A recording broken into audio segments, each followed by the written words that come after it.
Welcome to आर्डिटिक्स। काफ़ी दिनों बाद टाइम मिला है वीडियो बनाने का। तो आज की इस वीडियो में हम बात करेंगे इस बुक के बारे में, एटीट्यूड इज एवरीथिंग।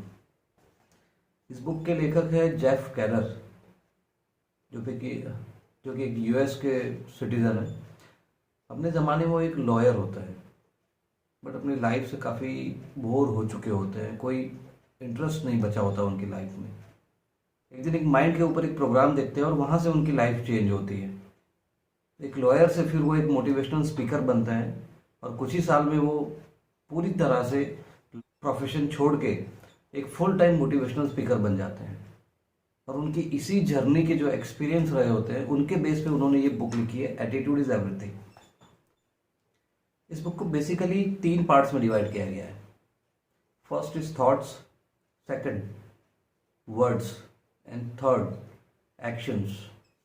और इस तीनों फील्ड में आपको अपना एटीट्यूड कैसा रखना चाहिए, कैसे अपना एटीट्यूड चेंज करना चाहिए, इसी बारे में इस बुक में बात किया गया है।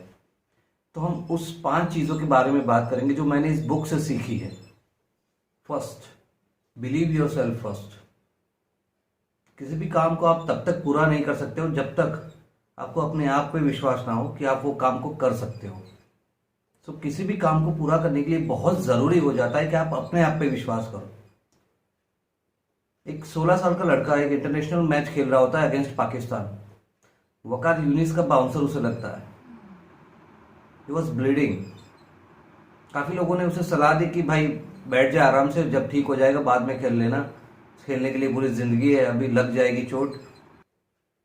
बट उतने क्रिटिकल टाइम पे वो 16 साल का लड़का ये डिसाइड करता है कि वो खेलेगा।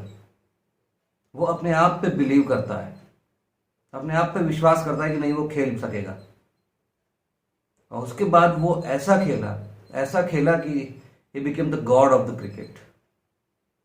Yes dear friends, he was Sachin Tendulkar, हम सबको पता है वो। तो सिचुएशन कैसी भी हो, किसी भी काम को करने के लिए हमारा अपने आप पे विश्वास होना बहुत जरूरी है। We have to believe ourself first. Number 2, commitment. What is commitment? Commitment क्या है? कमिटमेंट यह है कि आप किसी भी काम को पूरा करने के लिए जो भी कीमत चुकानी पड़ेगी आप तैयार हैं। You will pay everything whatsoever it takes to complete any task. That is commitment, and you will not stop before completing it. That is commitment.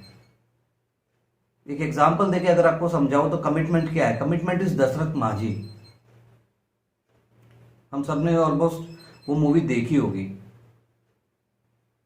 एक बंदा, उसके साथ लाइफ में एक ऐसी ट्रेजेडी हो जाती है, वो ठान लेता है कि वो पहाड़ तोड़ के रास्ता बना के रहेगा। पहाड़ तोड़ के 22 साल तक वो पहाड़ तोड़ता है अकेला, 22 ईयर्स। और 55 किलोमीटर लंबे रास्ते को वो 15 किलोमीटर में कन्वर्ट कर देता है। Can you imagine the magnitude of that commitment? 22 साल तक छेनी हथौड़ी लेके, कोई बड़ी मशीनरी भी नहीं थी उसके पास, एक हथौड़ी एक छेनी से वो 22 साल तक हर रोज लगा रहता है और पहाड़ तोड़ देता है। This is what commitment. तो किसी भी काम को करने के लिए आपको कमिट करना पड़ेगा अपने आप को। उस लेवल का कमिटमेंट आपको दिखाना पड़ेगा। तो जब भी कमिटमेंट को आप सोचे तो दशरथ माझी को जरूर याद करें। आप जरूर मोटिवेटेड फील करेंगे।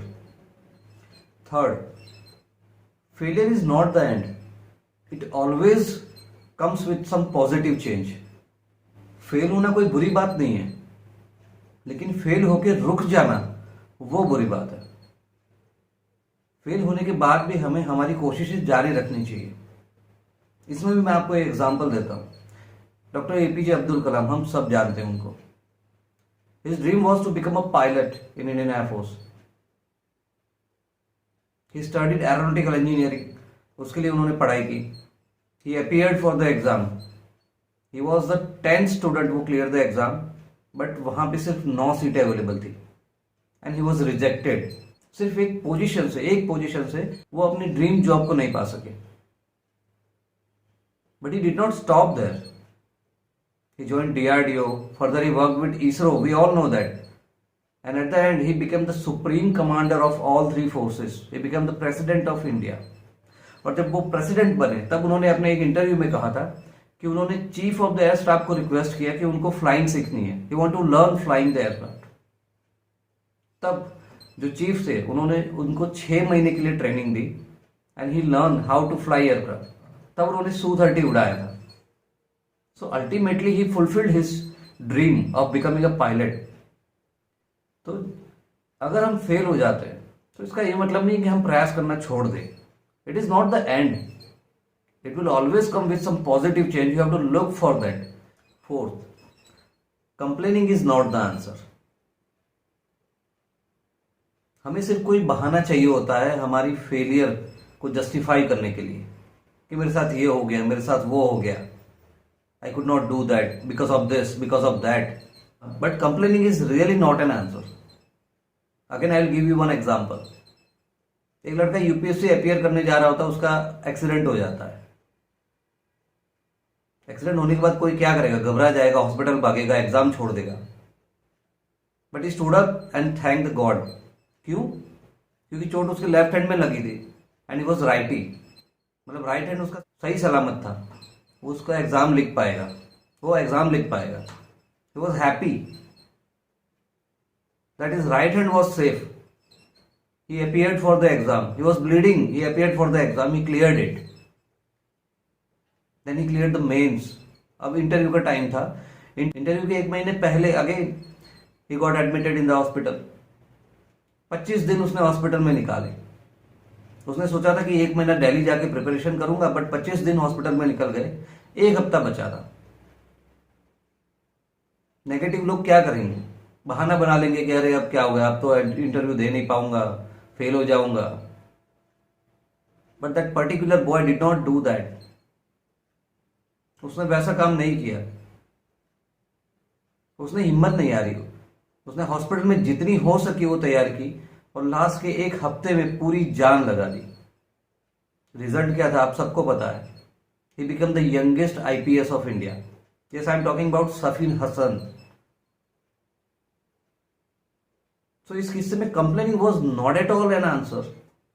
उसके साथ बहुत ट्रेजेडीज हुई, वो भी बहुत ही क्रूशियल टाइम में। पूरी लाइफ में जितनी ट्रेजेडी नहीं होगी उतनी उस 1 साल में, जो कि सबसे इंपॉर्टेंट था, उसमें उसके साथ इतनी ट्रेजेडी हो गई। But that boy did not complain, did not surrender. उसने हिम्मत नहीं हारी। उसने अपना एटीट्यूड बहुत ही पॉजिटिव वे में बनाए रखा, चीजों को पॉजिटिवली ली, मेहनत की, फोकस किया, and he got ultimate results. And now he is an inspiration for UPSC aspirants. तो काफी नेगेटिव चीजें आपके रास्ते में आएगी, लेकिन उन चीजों को आप किस तरीके से लेते हो, उनको किस एटीट्यूड से आप फेस करते हो, that is very important in your life.